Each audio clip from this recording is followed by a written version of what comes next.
Olá pessoal, hoje é dia 1º de maio de 2020 e eu tenho uma história muito interessante para contar para vocês.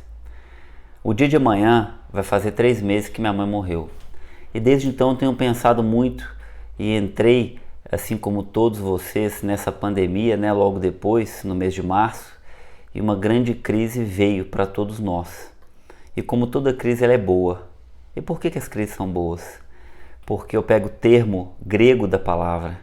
Crise significa capacidade de separar o bom do ruim e poder escolher. E se você não entra em crise, você não consegue reconhecer aquilo que te afeta, aquilo que te prejudica, né? Quando você consegue fazer essa identificação, provavelmente você vai separar o que é ruim e poder escolher o que é bom. E eu tenho pensado muito sobre a minha vida, sobre as questões pessoais. Eu acho que todo mundo, de certa forma, está sendo levado a isso por causa dessa mudança toda planetária, econômica, social, afetiva e tudo mais. E olha só, eu entendo que todos nós devemos buscar não só a excelência, os gregos falam de arete, que é a excelência humana, como também uma espécie de propósito pessoal, que seria, no termo mais popular, o sentido da vida, né? E o sentido da vida ele é muito subjetivo, ele é muito individual de cada um. E eu penso que desde muito tempo eu escolhi a educação, o ensino, né? Não é à toa que eu entrei na faculdade de filosofia para dar aula, né? Geralmente quem estuda filosofia é para lecionar. E eu sempre tive muito em contato com isso, né? O meu pai, que é advogado, foi professor, minha mãe foi professora de música, a minha avó foi professora de história e por minha vez eu me tornei professor de filosofia e sociologia e de formação humana em outras escolas também. E eu acredito que as pessoas que não são bem formadas, as pessoas que não buscam o conhecimento, elas vão padecer ou vão sofrer muito mais do que outras. No momento desse, onde a gente tem muita notícia falsa, a gente tem excesso de informação e baixa clareza muitas vezes do que está acontecendo, seja por interesse dos canais de mídia, seja por interesse político e etc., nós devemos ousar, como diz Immanuel Kant, ou ousa saber, ele diz sapere aude, ousa saber, que é usar do próprio entendimento para você conhecer a realidade. Ele também diz nesse texto que a resposta à pergunta o que é o esclarecimento, ele fala, você não precisa de um médico para te dizer o que comer, você não precisa de um tutor intelectual, um professor para dizer o que pensar, você não precisa de um padre ou um pastor para dizer em que deve acreditar, mas usar do próprio entendimento, da própria razão, do próprio logos, você conhecer por você mesmo. E para isso você não deve ser nem preguiçoso e nem covarde, porque conhecer exige esforço, Por isso que muitas vezes a gente deve suspeitar da crença, não porque a crença é ruim, mas porque ela é um salto muito rápido para chegar no ponto final de conhecimento. Mesmo os religiosos que creem, os religiosos mais sérios, eles buscam conhecimento sempre. Eles leem muito, eles pesquisam e dialogam muito, porque eles sabem dos riscos da crença, Eu estou dizendo isso porque Kant fala, por que as pessoas não buscam conhecer? Por causa de preguiça e covardia. Preguiça por causa do próprio esforço, As pessoas buscam muitas vezes um esforço mais fácil, o caminho mais fácil, vamos dizer assim, e covardia porque não tem coragem suficiente para receber os frutos do conhecimento, porque provavelmente o conhecimento vai provocar dor, A verdade está muito associada às dores, Então, quando você descobre verdade sobre a sua família, verdade das estruturas econômicas, verdades pessoais, verdades sociais, é muito possível que isso venha carregado de dores, E as pessoas às vezes querem a conveniência da não dor. E aí elas buscam a ignorância, buscam se drogar de várias maneiras ou se alienar, ou vários outros recursos para espantar e fugir dessa dor. Mas isso não vai resolver a origem, da dor. Ela provavelmente vai ter outros problemas muito piores por causa disso.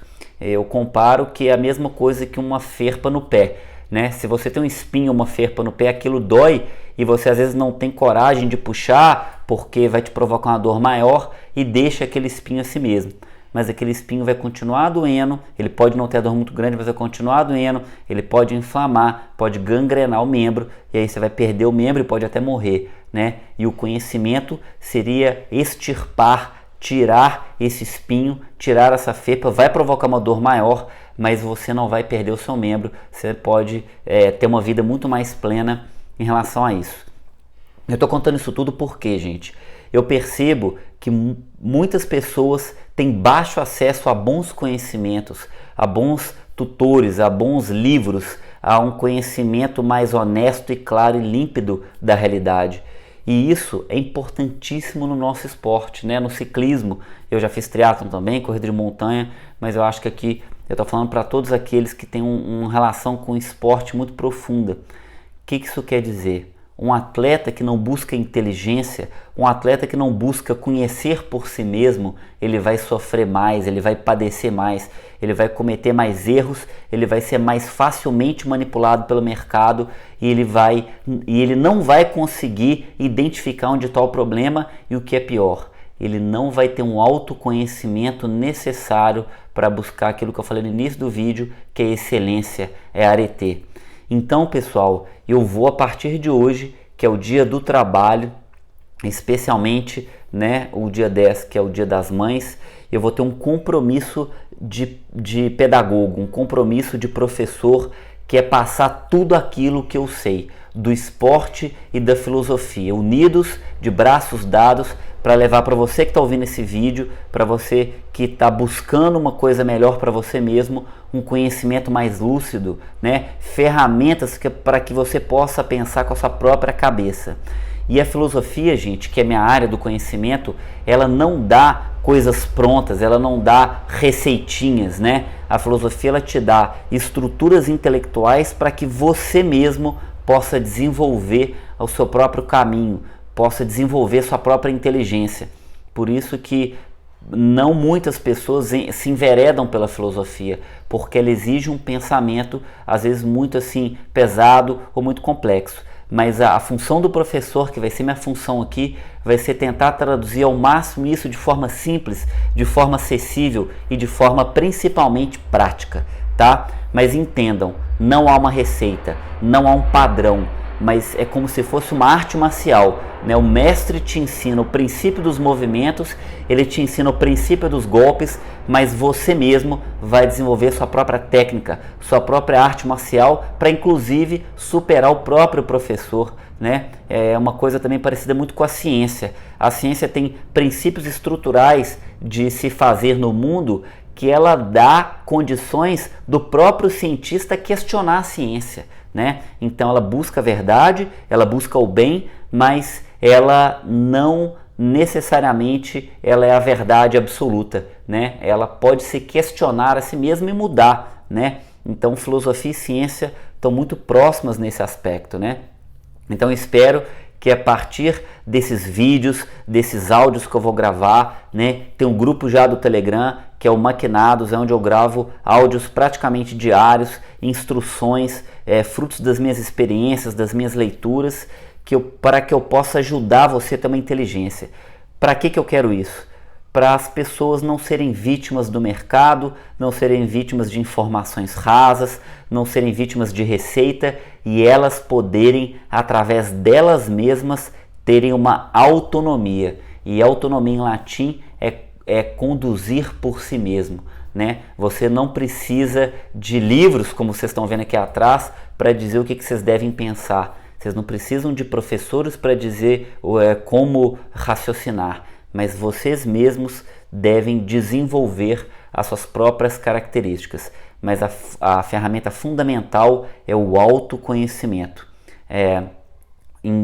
Na Grécia, num lugar chamado Delfos, tem uma inscrição: conhece-te a ti mesmo, temenote. Essa é a grande herança grega que a gente tem, porque conhecer a si mesmo, você vai conhecer as pessoas e vai conhecer o mundo, e poucas pessoas param para conhecer a si mesmo. Então eu acredito que mais do que nunca, nesse momento que a gente está passando, nesse momento planetário, a gente está parando para pensar sobre nós mesmos. A vontade do autoconhecimento está muito grande, né? A gente está padecendo e sofrendo e entrando em várias crises, mas isso é muito positivo, porque a gente está conhecendo o que a gente gosta, o que a gente não gosta, o que nos deixa triste, o que nos deixa feliz, o que é importante, né? Ou para que o dinheiro, ou para que as coisas que eu tenho, né? O que eu estou buscando. Então eu espero que a partir de agora a gente possa caminhar junto numa jornada de inteligência, de sabedoria, usando não só a razão, mas os afetos numa espécie de orquestração equilibrada para chegar num ponto ótimo e individual de cada um. Tá bom, pessoal? Muito obrigado pelo seu tempo. Espero que vocês possam se beneficiar muito com isso, porque eu acredito que agora o novo movimento não é mais a competição, mas a solidariedade, né? O compartilhamento comum do conhecimento bom, né? E isso a natureza vem nos mostrando, a ciência vem nos mostrando, a filosofia e várias outras áreas do conhecimento, que a ajuda mútua, o diálogo entre as diferenças, o aprendizado dos diversos pontos de vista é que somam, é que acrescentam para a gente buscar uma humanidade e uma pessoalidade melhor. Valeu, pessoal, um abraço e um excelente dia para você. Tchau, tchau.